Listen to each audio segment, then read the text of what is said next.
호하, 마리오 시리즈는 마리오가 중심이 되는 세계관을 가진 닌텐도에서 개발한 게임입니다. 이러한 마리오 시리즈는 닌텐도를 상징하는 시리즈 게임이자 비디오 게임계를 발전시켰다는 평가를 받는 게임인데요. 마리오가 처음 등장하는 게임은 1981년에 나온 게임 동키콩이고 1983년에 만들어진 마리오 브라더스 게임에서부터 마리오 시리즈가 시작되었습니다. 마리오 시리즈의 중심은 슈퍼마리오 시리즈이고 그 외에는 마리오 키트 시리즈, 파티 시리즈 등 시리즈의 중심인 슈퍼마리오 외에도 다양한 게임이 성공한 흥행작이라고 해요. 메탈기어 시리즈를 만들어낸 천재 기획자 코지마 히데오는 슈퍼마리오는 비디오 게임계의 빅뱅과도 같은 존재다. 마리오가 없었다면 우리가 아는 디지털 엔터테인먼트는 존재하지 않았을 거다 라고 말하기도 했고, 닌텐도의 대표 디자이너 코이즈미 요시아키는 제 생각에 마리오는 자전거와 같다고 생각합니다. 자전거 타는 법을 한번 배우면 자전거를 안 타다가도 다시 쉽게 탈 수 있죠. 마리오도 10년이 지나도 25년이 지나도 자전거처럼 다시 탈 수 있게 설계되어 있다고 생각합니다 라고 말하며 마리오 시리즈는 누구나 즐길 수 있는 게임이라고 칭찬했습니다. 마리오 시리즈는 세계에서 가장 많이 팔리는 게임 시리즈 1위 기록을 가지고 있는데요. 세계에서 무려 8억 장이 넘게 팔렸고 모든 게임이 웬만하면 100만 장이 넘게 팔리는 밀리언셀러 게임이 된다고 하죠. 마리오는 게임이 많이 팔린 만큼 엄청난 수익을 벌어들이고 있다고 하는데요. 무려 50조를 벌었다고 하죠. 하지만 마리오 시리즈는 비디오 게임 매출액 1위가 아니라고 합니다. 1위의 주인공은 바로 포켓몬스터 시리즈고 마리오 시리즈는 2위라고 해요. 하지만 마리오 시리즈는 포켓몬스터를 뛰어넘을 가능성이 거의 100%라고 보기도 합니다. 그 이유는 포켓몬 시리즈는 애니메이션, 영화 등의 미디어 부분에서 돈을 벌었다 보니 게임만으로만 비교했을 때는 마리오의 매출액이 더 많다고 해요. 하지만 마리오도 최근 슈퍼마리오 브라더스 등의 영화부터 유니버셜 스튜디오의 닌텐도 월드를 만드는 등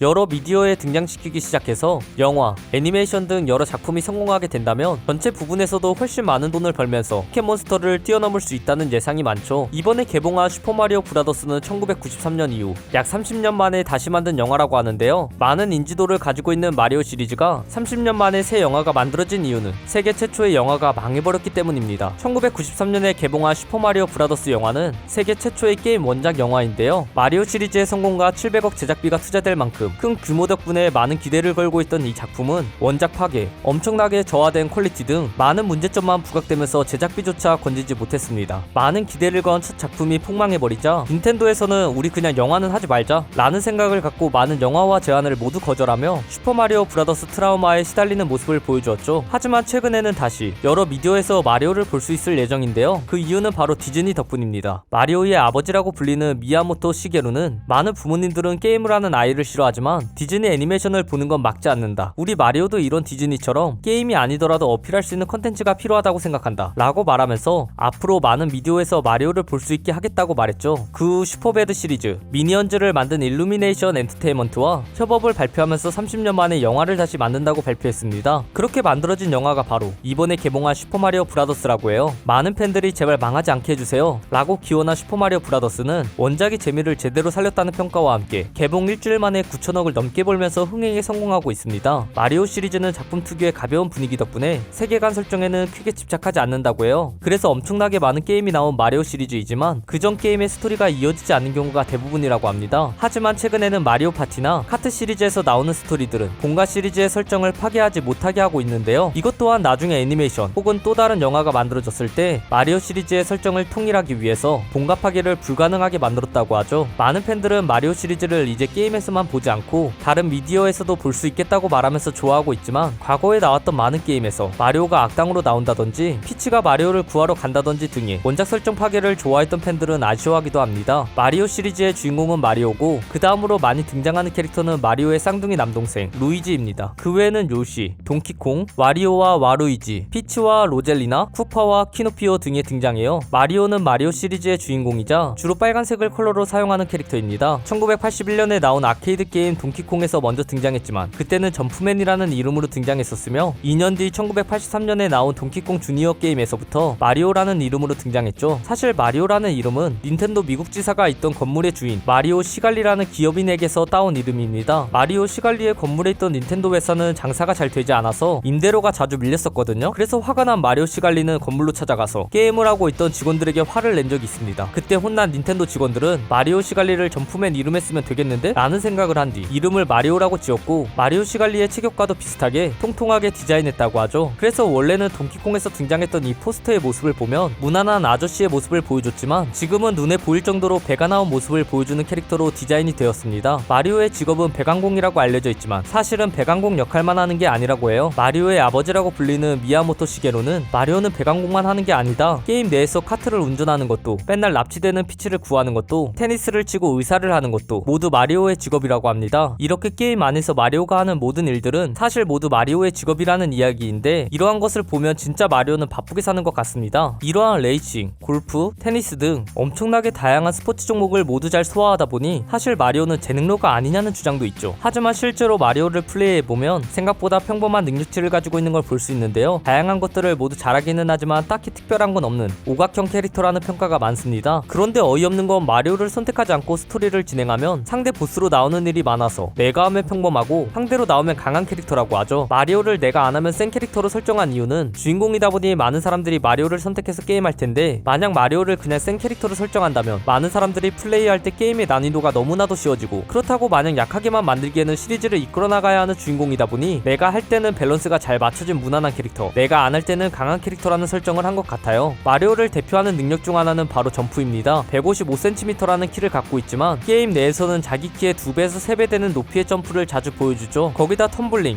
옆돌기 등 현실에서 하기 굉장히 힘든 스턴트 액션을 잘 소화하는 모습을 보여주기도 하고, 신기한 일은 웬만한 건 다 보고 살았을 것 같은 마리오 세계관의 등장인물들도 마리오의 점프와 전투 능력을 보고서는 대단하다 라고 인정할 만큼 마리오의 점프는 대단하다고 합니다. 마리오는 쌍둥이 남동생 루이지와 함께 등장하는 경우가 많은데요. 동생을 아주 소중히 여겨서 현실 형제가 아닌 게임 형제의 모습을 자주 보여줍니다. 루이지를 부축해주면서 엉금엉금에게 화를 내기도 하고, 여러 작품에서 떨어져 있다가 다시 만날 때는 반가워하면서 서로 껴안는 모습도 보여주죠. 그리고 마리오는 가장 많은 작품에 나온 비디오 게임 캐릭터 라는 부분에서 기네스북에 오르기도 했다고 하네요. 루이지는 마리오의 쌍둥이 동생이자 주로 초록색을 본인의 컬러로 사용하는 캐릭터인데요. 기본 복장 디자인은 마리오와 모두 똑같고 녹색이라는 색깔만 다르죠. 하지만 마리오와 루이지의 가장 큰 차이점은 바로 키입니다. 같이 서 있는 모습을 보면 155cm인 마리오와 다르게 루이지가 훨씬 큰 모습을 볼 수 있죠. 마리오와 함께 서 있는 모습을 본 사람들이 분석한 결과 루이지의 키는 176cm로 예상된다고 하지만 공식적으로 발표된 키는 없다고 합니다. 루이지는 마리오와 함께 정의로운 성격을 가지고 있지만 마리오와 다르게 굉장히 겁이 많다고 합니다. 여러 게임에서 몬스터를 보고 놀란다든지, 유령 마리오가 다가오면 진짜 유령인 줄 알고 겁을 먹는 등 겁쟁이 설정이 자주 강조되죠. 게임 안에서 유령을 무서워하는 루이지가 부끄부끄를 물리치거나 잡아들여서 마리오를 구하러 가는 루이지 맨션 시리즈가 만들어지면서 루이지가 겁쟁이라고 인정받았죠. 마리오와 비교했을 때 겁이 많고 소극적인 면이 부각되다 보니 주로 2인자로 등장하는 경우가 많은데요. 목표는 형을 뛰어넘는 거지만 이 목표와는 반대로 형한테 민폐가 되는 경우도 많아서 숨겨진 빌런이 되기도 하죠. 그래서 형과의 사이는 좋지만 형보다 인지도나 많은 부분에서 실력이 딸리는 게 콤플렉스라고 합니다. 그래서 마리오보다 키가 크다든지 점프를 더 잘하는 모습이나 본인의 수염에 대한 자부심 등이 굉장히 강한 캐릭터라고 하죠. 또한 스포츠 게임을 할 때 마리오보다 본인의 이름을 많이 부르기도 하고, 세레모니로는 엄지와 검지로 L자를 만드는 게 특징이어서 자기 어필을 굉장히 많이 하는 모습도 볼 수 있습니다. 마리오 시리즈의 대표 히로인 피치 공주는 버섯 왕국 공주 캐릭터인데요. 흰 피부에 금발, 분홍색 복장을 가지고 있어서 전형적인 공주 캐릭터라는 평가를 받고 있습니다. 피치 캐릭터를 디자인한 사람은 코타베 요이치인데, 디즈니 스튜디오가 만든 잠자는 숲속의 공주에 나오는 오로라 공주를 모티브로 삼아 디자인했다고 합니다. 왕관,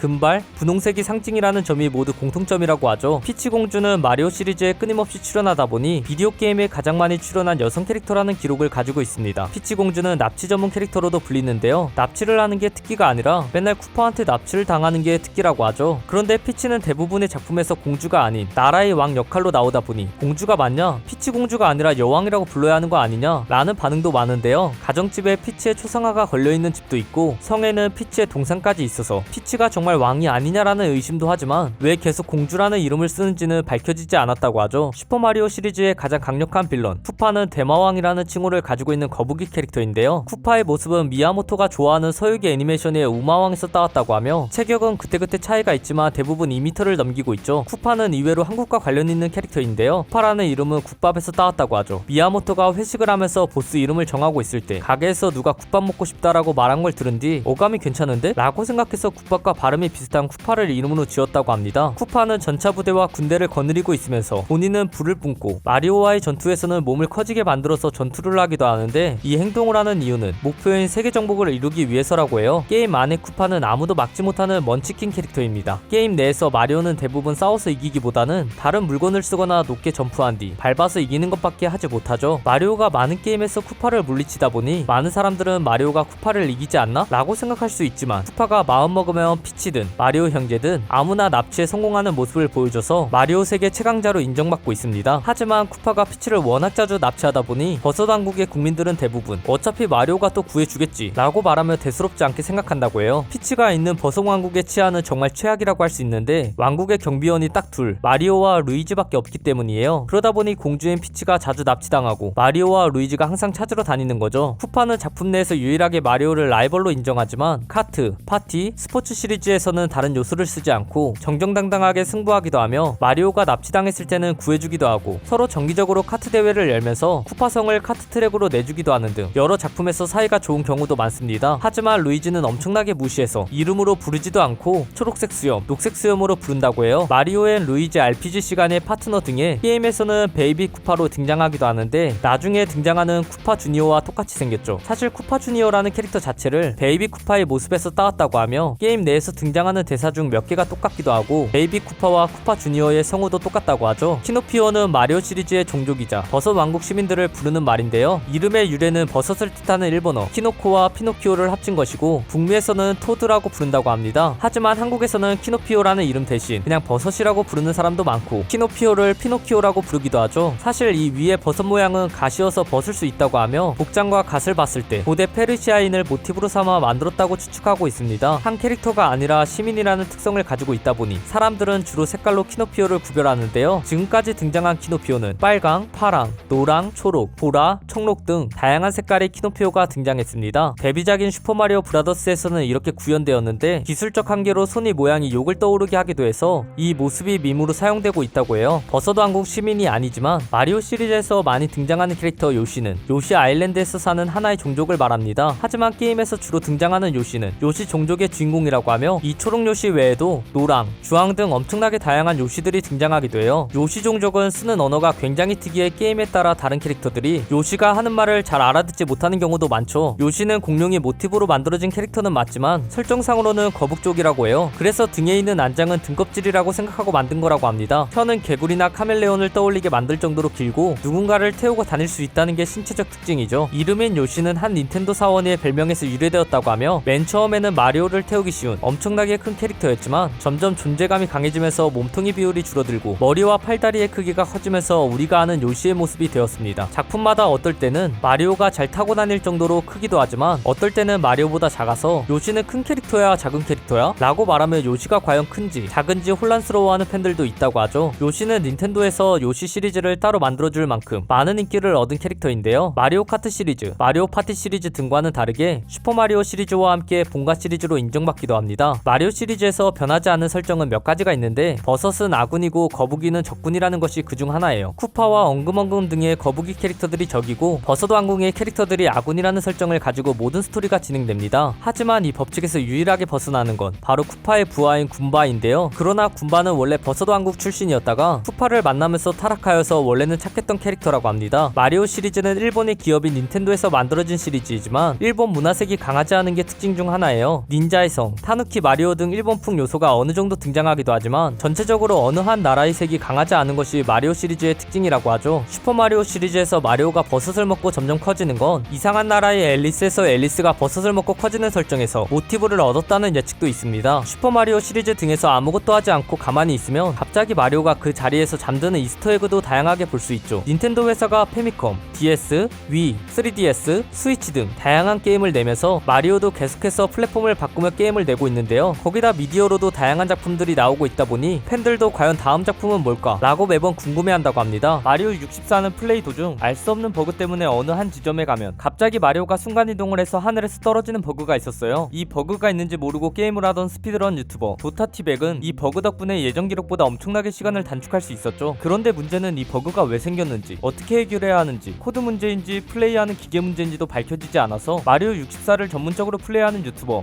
팬앤콕2012는 이 버그의 원인을 알아내는 사람에게 120만원을 주겠다는 현상금까지 걸었습니다. 이 버그는 우주방사선 때문에 생겼다는 설이 가장 유력한데 먼 우주에서 일어난 폭발 때문에 생긴 우주방사선이 플레이어의 위치 데이터를 변경시켜서 이런 순간이동 버그가 일어나게 되었다는 주장도 있고 단순히 게임팩이 접촉이 제대로 안 되어서 이런 버그가 일어났다는 설도 있어요. 하지만 이 버그를 다시 재현한 사람이 없고 이 두 가지 가설 모두 실험하기 힘들어서 이 버그는 원인과 해결이 모두 불가능한 버그라고 평가받습니다. 마리오 64에서 스토리를 처음 시작하면 성 입구에서 김수한무가 조작 설명을 해주는데 다리 난간으로 멀리 뛰기를 하거나 다리 끝에 붙어서 가면 김수 잠수함무가 나오지 않아요. STRYDER7X라는 유저는 게임에서 버그를 이용해 맵 밖으로 나갔다 오면 리스폰 후 NPC에게서 영어 버전 게임이지만 일본어로 답변이 나오는 버그를 발견했는데 이 답변의 내용은 너는 여기 있으면 안 된다. 있으면 버그 때문이니까 연락해달라 라는 내용이었죠. 놀랍게도 이 버그를 발견한 건 페이퍼 마리오가 출시된 지 16년이 지난 2016년이었고 이 버그는 16년 동안 아무도 발견하지 못하다가 이 유저에 의해 발견하게 되었습니다. 마리오 오디세이에서는 맵 전체에 이스터에그가 깔려 있는데 맵 곳곳의 벽에 8비트 버전의 마리오와 피치가 벽에 그려져 있으며 뉴 동크시티에서는 동키콩과 관련된 딕시콩, 크랭키콩이 적힌 표지판도 찾아볼 수 있죠. 빌딩에서도 동키콩의 모습이 붙어있는 걸 찾아볼 수 있고 동크시티의 택시를 보면 동키콩이 데뷔한 1981이 택시 번호판에 붙어있어요. 마리오 오디세이의 버그 중 가장 잘 알려져 있는 줄넘기 버그는 알파벳을 캡처해서 줄넘기를 시작할 때는 카운트 되지 않지만 캡처를 풀고 알파벳 위로 올라가면 줄넘기가 자동으로 카운트되는 버그입니다. 줄넘기 버그는 하나 고치면 또 하나가 계속 발견되는 걸 볼 수 있는데요. 마리오 오디세이의 줄넘기 랭킹 맨 위는 모두 99,999 기록이 차지하고 있어요. 마리오 오디세이는 마리오 64의 요소가 특히 많이 들어가 있는 게임이기도 한데 마리오 오디세이에서 별을 다 모은 후 마리오 64처럼 성이 지붕에서 요시를 마주할 수 있고 마리오 오디세이에서 버스 왕궁의 보스에 도전하려면 그림 안으로 뛰어 들어가야 하는데 마리오 64에서 새로운 스테이지를 들어가는 방식과 같습니다. 또한 마리오 64에서는 성이 안방에서 위를 쳐다보면 비밀의 별을 찾을 수 있는데 마리오 오디세이에서도 이 행동을 하면 똑같이 비밀의 별을 주죠. 마리오 오디세이에서 코인을 모은 뒤 특이한 버스 왕궁 코스튬을 입어볼 수 있습니다. 이 코스튬을 입으면 마리오 64의 비주얼처럼 마리오 모습이 변하기도 해요. 또한 게임을 하다가 오랫동안 가만히 있다면 마리오는 그 자리에서 잠들고 마는데 이 이스터에그는 마리오 64에서부터 이어져 왔죠. 마리오 오디세이에서 보이지 않는 걸 보여주는 볼테다로 보고 있을 때도 오랫동안 가만히 있으면 자게 됐는데요. 볼테다는 계속 자고 있다가 노래를 흥얼거리는데 이 노래는 슈퍼마리오 월드의 엔딩곡이라고 합니다. 오디세이에서 키노피오가 들고 있는 지도는 마리오 64에서 처음으로 마주하는 맵의 지도와 같으며 맵 중간에 바꿀 수 있는 요리사 코스튬은 과거의 닌텐도 게임인 요시쿠크에서 나왔던 마리오의 코스튬을 본따서 만들어졌죠. 마리오 오디세이오의 깃발이 연결된 부분 아래서 점프를 하면 오디세이오 안으로 들어갈 수 있는데 여기서 열려있는 문 근처로 가면 자연스럽게 오디세이오 안으로 들어갈 수 있어요. 또한 오디세이오 뒤쪽을 타고 오디세이오의 맨 위로 올라가면 맨홀처럼 생긴 부분이 있는데 여기서 점프 후 엉덩방아를 찧어도 오디세이오 안으로 들어갈 수 있습니다. 그뿐만 아니라 올라가는 과정에서 밟은 이 배기구에 쪼그려 앉아도 오디세이오에 들어갈 수 있어요. 오디세이의 잃어버린 왕국 맵에서 벽을 찾다 보면 하나의 구멍을 발견할 수 있는데요. 몸을 작게 만든 뒤 이 구멍에 들어가면 아래로 떨어지게 되고 파이프가 있는 곳으로 도착할 수 있죠. 마리오 카트는 숨겨진 이스터에그만큼 미션도 굉장히 많은데 그중 가장 유명한 건 모든 컵을 미러 150cc 버전에서 스타 한 개 이상으로 깨면 달성할 수 있는 황금 카트이고 마리오 카트에서는 다른 사람이 달린 모습을 기록한 고스트라는 것을 볼 수 있는데 이 고스트들 중 앞에 NIN이 붙어있는 고스트들은 마리오 카트의 개발자들이 직접 달린 기록입니다. 개발자들의 이름 앞에 붙어있는 NIN은 아마도 닌텐도를 뜻하는 것 같네요. 또한 이 개발자 고스트들을 150cc에서 모두 이기면 황금 카트와 어울리는 황금 타이어를 얻을 수 있습니다. 거기다 모든 200cc 컵에서 골드 트로피를 얻으면 골드 마리오를 얻을 수 있으며 5000 코인을 모으게 되면 골드 글라이더를 얻어서 장착할 수 있죠. 이외에 새로운 파츠들은 일정 코인을 모으면 그때그때 지급된다고 하는데 골드 파츠 외에는 정해진 게 없어서 각 유저들마다 파츠를 얻는 순서가 모두 다릅니다. 마리오 카트에서 150cc 미러와 모두 1등을 모든 컵에서 한 번씩 하면 시작할 때의 배경화면이 매번 달라지는데 마리오 카트에 등장하는 마리오, 피치, 요시는 물론 젤다의 전설 시리즈에 등장하는 링크도 등장해요. 마리오 카트 8에는 동물의 숲이라는 코스가 있는데 이 코스에서는 획득할 수 있는 코인이 동물의 숲의 화폐인 벨로 등장하며 레이스가 끝난 뒤에는 동물의 숲 시리즈의 카페 부금이 나오죠. 마리오 카트 광고에서도 몇 가지 이스터에그를 발견할 수 있습니다. 등장인물들의 폰케이스에 동키콩, 마리오 등의 캐릭터의 시그니처 색을 찾아볼 수 있다는 점과 광고를 찍은 배경인 카페의 이름은 쿠파 카페여서 마리오 시리즈의 거북이, 엉금엉금의 카페라고 등장하고 이 카페가 시작된 1992년은 마리오 카트 시리즈가 시작한 연도이기도 합니다. 슈퍼마리오 브라더스 게임의 스테이지 중 스테이지 숫자가 -1이라고 붙어져 있어서 마이너스 월드라고 부르는 스테이지는 오류 때문에 만들어진 오류맵인데요. 사실 마이너스 월드는 그냥 -1이 아니라 36-1 스테이지였지만 게임에서 36에 해당하는 타일이 투명 타일이어서 게이머에게는 36이 보이지 않고 -1만 보여줘서 마이너스 월드라는 이름이 붙여졌죠. 사실 마이너스 월드는 세 스테이지로 이루어져 있는데 -1 스테이지는 1-3 스테이지의 코스와 똑같아요. -2 스테이지는 2-3 스테이지 코스와 똑같고 -3 스테이지는 4-4 스테이지 코스와 똑같은데요. 4-4 스테이지는 원래 쿠파가 나오는 보스 스테이지이지만 -3 스테이지에서는 쿠파가 등장하지 않으며 쿠파가 나오는 다리까지 가보면 황금 도끼를 획득할 수 있고 도끼를 획득한 후에는 다리는 무너지지 않아요. 또한 스테이지를 더 진행하면 땡큐 마리오라는 말이 나오는데 이 대사는 게임의 엔드 스테이지인 8스테이지에서 나오는 말과 똑같습니다. 마이너스 월드를 깬다는 건 게임의 엔딩을 본다는 걸 의미한다고도 해석되죠. 마이너스 월드로 들어가는 길은 1-2 스테이지에서 벽을 넘어가는 점프하는 버그를 사용한 후에 그 너머에 보이는 파이프로 들어가야 하는데요. 사실 슈퍼마리오 브라더스에는 마이너스 월드 외에도 테니스 팩을 넣었다 뺐다 하는 버그나 시작 때 비를 연타하는 버그를 이용하면 볼 수 있는 월드가 256가지나 존재하죠. 슈퍼마리오 브라더스에서 마리오와 군바가 충돌하면 마리오가 작아지거나 죽게 되는데요. 하지만 마리오가 한번 충돌한 뒤 작아지고 나서 무적 상태인 채로 군바와 같이 움직이면 계속해서 군바와 부딪혀도 데미지를 입지 않습니다. 스테이지 도중 무적으로 만들어주는 별을 먹고 무적 상태가 끝나기 전 스테이지를 끝내면 평범한 스테이지 음악과는 다르게 특별한 클리어 부금이 나오는 이스터에그도 있고, 스테이지를 클리어할 때 깃발이 가장 아랫부분을 잡으면 깃발이 내려오지 않는 버그도 있습니다. 엉금엉금의 득딱지를 밟고 발로 차면서 기대 사이에 끼게 만들 수도 있는데요. 이렇게 하게 되면 계속해서 점수가 100점씩 올라가는 버그도 있죠. 슈퍼마리오 브라더스 버그 중 가장 대중적인 버그는 엉금엉금의 등껍질을 이용해 계속 점프해서 무한 목숨을 얻을 수 있는 버그입니다. 그 외에도 플레이 1이 마리오로 1-2 스테이지에서 한번 죽고, 플레이 2가 루이지로 5-2 스테이지까지 가서 콩줄기에 올라가다 브로스의 망치에 맞아 죽은 뒤 플레이 1